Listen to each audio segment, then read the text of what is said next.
This thing right here is called the Nex Playground. It is, believe it or not, the third best-selling console of the 2025 holiday season. Some weeks it even jumped up to number 2, beating out PlayStation 5 sales. It has completely crushed Xbox sales. It's even on track to stay in the race for some of 2026 too.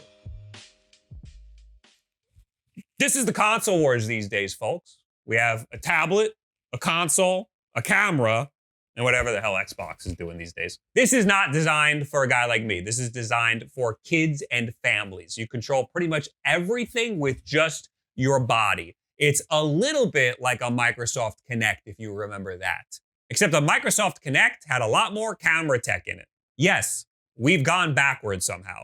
This is literally just a camera. There's nothing fancy here. It's just a super wide-angle camera that tracks your motion.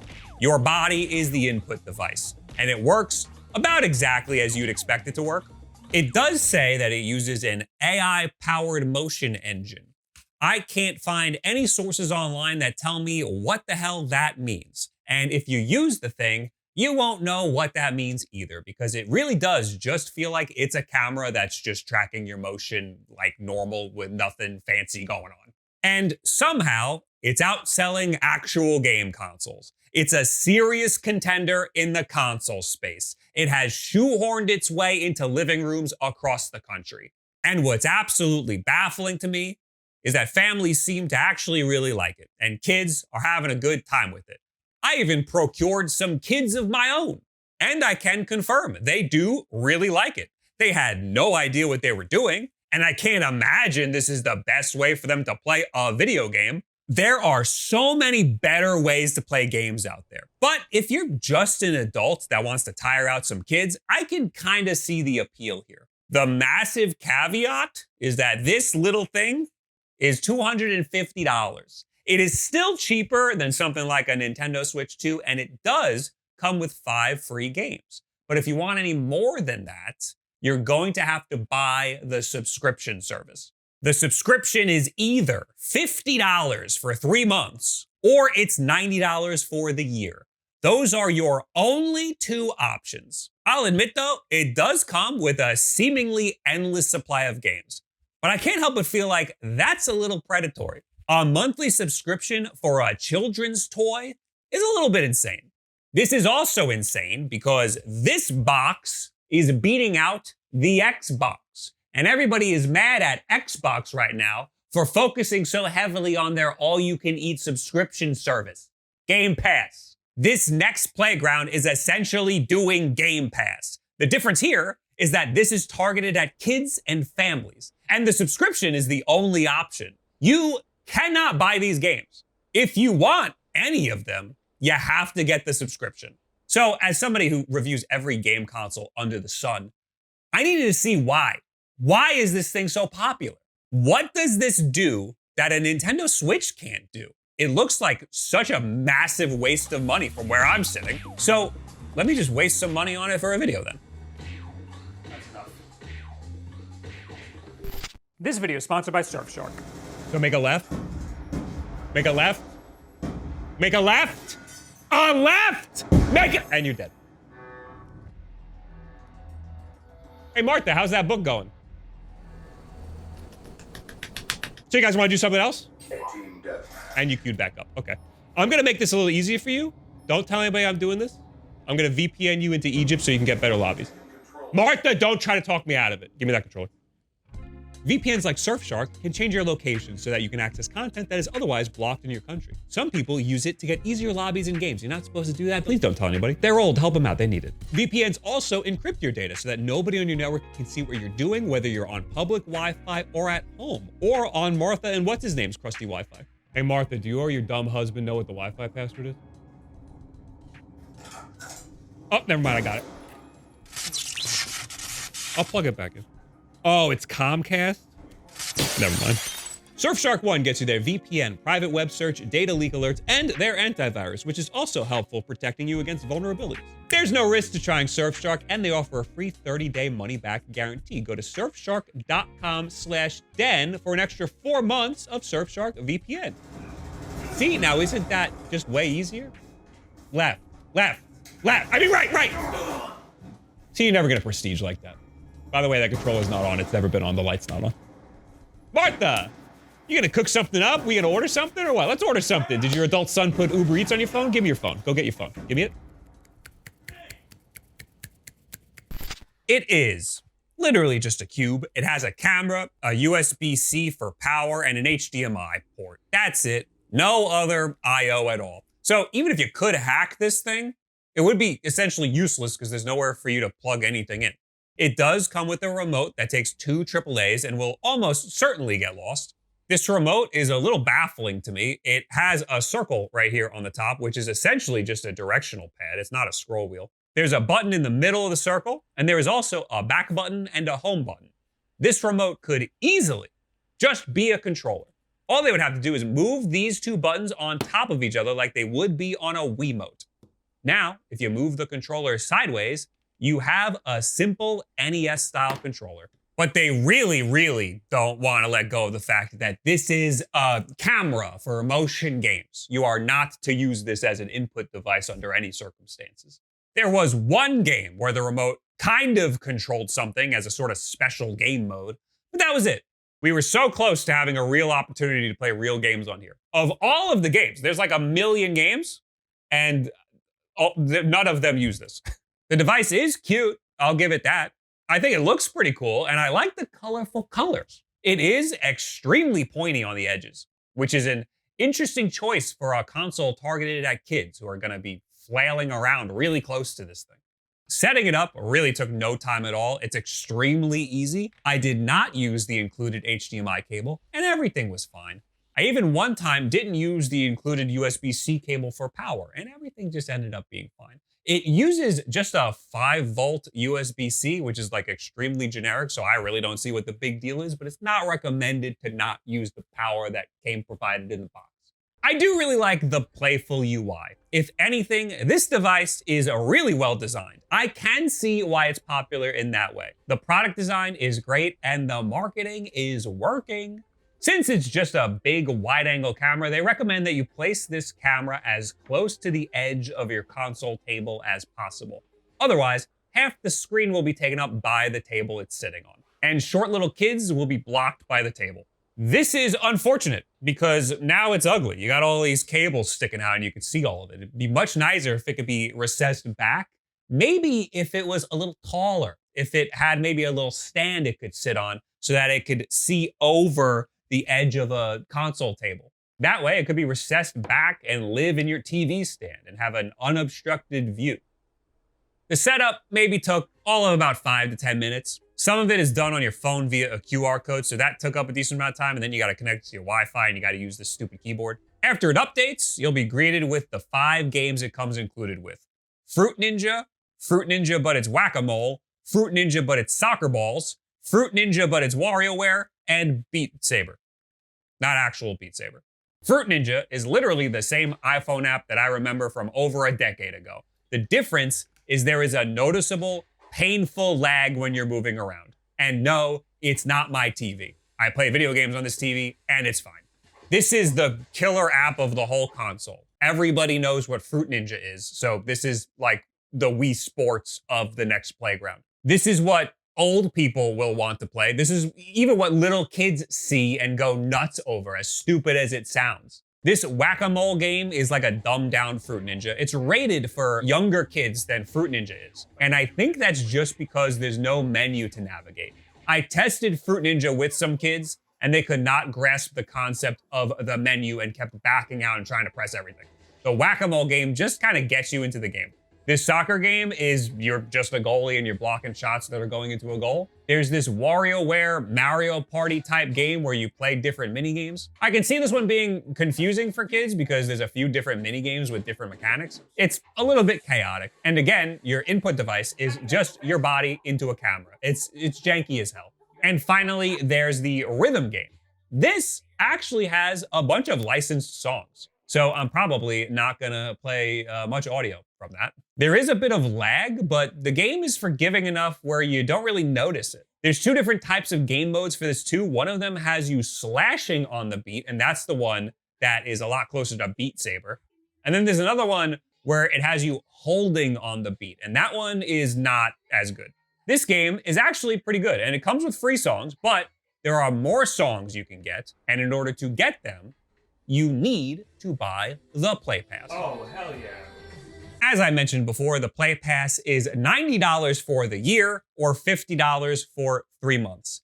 I know that the $90 for the year is obviously the better deal, but I went with the $50 for 3 months because I don't intend to play this any longer than just a week. So really, I spent way too much money because I was forced into 3 months. I don't know exactly how many games come with the Play Pass, but it has a lot. And they seem to add new ones all the time, although their website hasn't been updated since fall 2025. There are a lot more licensed games here. Kung Fu Panda, Teenage Mutant Ninja Turtles, Teenage Mutant Ninja Turtles, Zumba. Really, I got the Play Pass because there's a Bluey game, and I know my niece and nephew go absolutely feral for Bluey. So if I wanted to coerce them into doing child labor for me, I needed to get Bluey. So I spent $50 for Bluey. The Bluey game has a bunch of mini games in it that are based off of episodes from the show. So, like, the kids knew how to play Keepy Uppy because they've seen it in the show.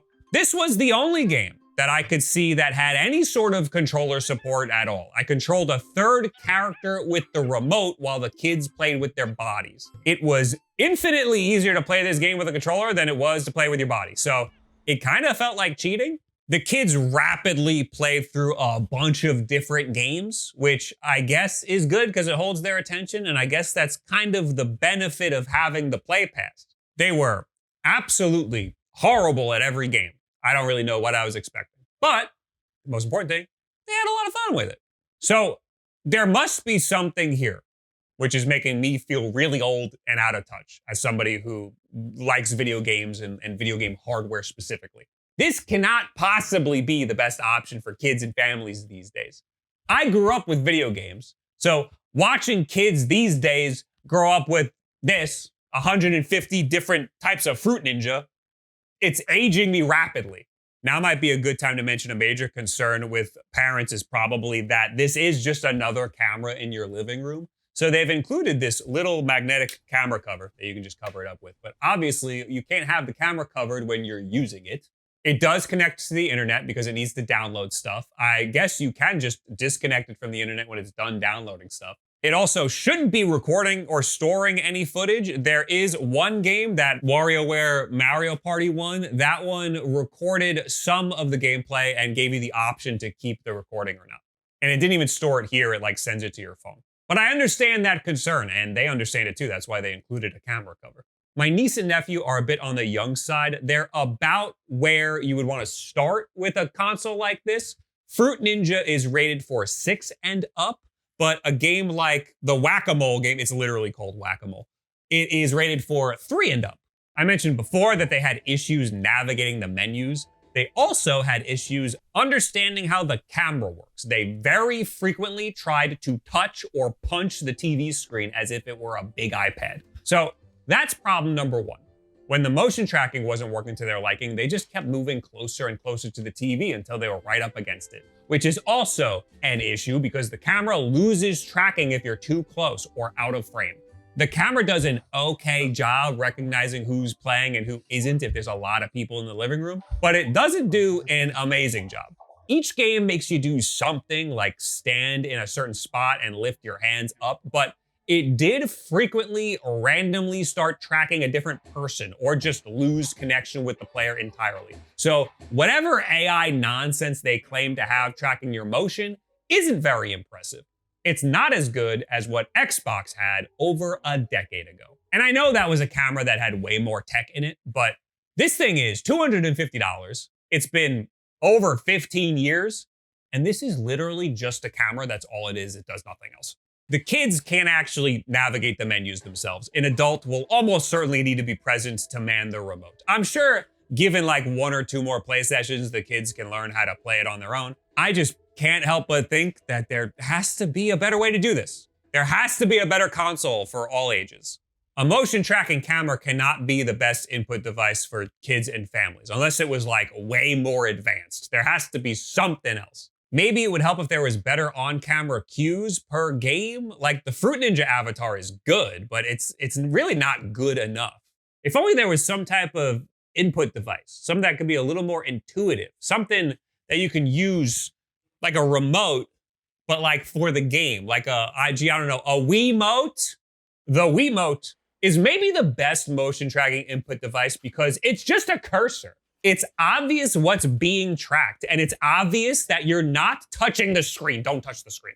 You need this tool because this is the tool that's being tracked. And when it's not a cursor, it's just your motion tracked object. This is your avatar. This is your avatar to the digital world. Without this, you have no input device. And the tracking is like amazing. This is a 2-decade-old technology. I would argue this is a way better experience than the Nex Playground, but try convincing a family, or better yet, a child, that they should just go on eBay and buy a Wii and figure out how to hook it up. A Wii U would honestly be the better choice because it's a lot easier to hook up to a modern display these days. And I would argue that there are a lot better, a lot more intuitive games for the Wii and Wii U libraries. Unfortunately, it's just way easier to spend $250 and just hook this thing up to your TV in like 10 minutes, and then you have like a million games just all ready to go, and you're just ready to go. Even if all these games are mid, it's gonna hold their attention a lot longer to bounce between all of these. A Nintendo Switch, or even a Nintendo Switch 2, is clearly the best option. It's like a Wii on steroids. You can even get Nintendo Switch Sports, which is almost just as good as Wii Sports. You can get a Switch 1 for relatively cheap. If you want the latest and greatest, the Switch 2 is $450 and doesn't come with any games. It's a vastly better console, but the value proposition of the Nex Playground is kind of hard to ignore. I don't think I could ever recommend the Nex Playground to literally anybody, but I can see why people are getting it. It's kind of just an unfortunate byproduct of what the console space is like these days. There is a gaping hole in the market for a cheap console that has a ton of games ready to play in just a few clicks. The Nex Playground is like a hotel breakfast buffet. It's just good enough. The Switch 2 is like a 5-star dining experience by comparison. Not everyone wants to spend that kind of money, and not everyone wants to buy every game. Maybe they just want to pop in and try a couple of games before they land on one. Ironically, Game Pass is literally that. It's literally a buffet of really high quality games, but it's just not targeted at families. If anything, this whole thing should show Nintendo that there's room in the market for a Game Pass-like subscription service for them too. Or maybe just throw some of your best stuff on Nintendo Switch Online. Like, Nintendo Switch Sports would go pretty hard if it was part of a subscription, or better yet, free. Throw maybe a couple of Mario parties on Nintendo Switch Online or something. Give us something. Make it easy for new players to pop in and out of a ton of different games. Then you will be rewarded with their money every month until they remember and then cancel it. And you're probably thinking, don't give Nintendo any ideas. I know, right? I'm giving a major corporation an idea for selling a subscription service. I'm sure everybody's loving that. People who have a Nex Playground seem to be generally liking their experiences, although it's a little bit hard to tell, really. I stumbled across a subreddit for the Nex Playground, and I was reading some of the comments, and I can't prove that any of these are bots, but I can kind of feel it in my bones in some of the language that they use. We have a launch unit, and it continues to bring a smile to our faces. David Lee and team have really done an outstanding job developing cute and engaging games for their underdog of a platform. What, did Bloomberg write this? I have a 6 and 8-year-old, and they use it all the time. The tech is easy. Again, is this like a cherry-picked box quote or something? It's great for the whole family. Like, it's just too perfect. I'm not trying to talk anybody out of getting a Nex Playground. I'm not the target audience. You watching at home who are subscribed to this channel, please subscribe. You're probably not the target audience. I'm just an outside observer trying to see what all the hype is about. And honestly, I've answered a lot of my questions. I just hope the success of this stupid little cube isn't gonna make other console manufacturers stick AI cameras where they don't belong. That's the absolute wrong lesson to learn from this thing. And if you're a parent watching this, man, just let your kids play your Xbox. Set up parental controls on an account or something. They even got Bluey on that thing. It's even part of Game Pass. What do you guys think about the Nex Playground and Ziggy here? It's starting to stink. If he sits down for too long, he's got to be in my lap. Also, these are the pants I wore when I picked them up, and he sat in my lap on the drive home the whole way, and so he likes these pants. What do you think of the Nex Playground? Give me some use cases for it. Maybe a game on here that I can play for the next 3 months until my subscription runs out. Leave in the comments below, add me on Twitter, and all this other social media garbage. Next week, we'll do something a little more relevant to the channel. Thank you, Surfshark, for sponsoring this video. Don't forget to check them out. Link in the description below. We got podcasts, and scrolling over here, all the patron supporters for the podcast. Thanks so much. And of course, the most important thing you can do to support this channel is subscribe right here and share this video with a friend who maybe got one of these or is like me and was just interested in seeing why this is one of the best-selling consoles. Thank you very much. Have yourself a good week. We got to get up now. Okay, I guess I won't.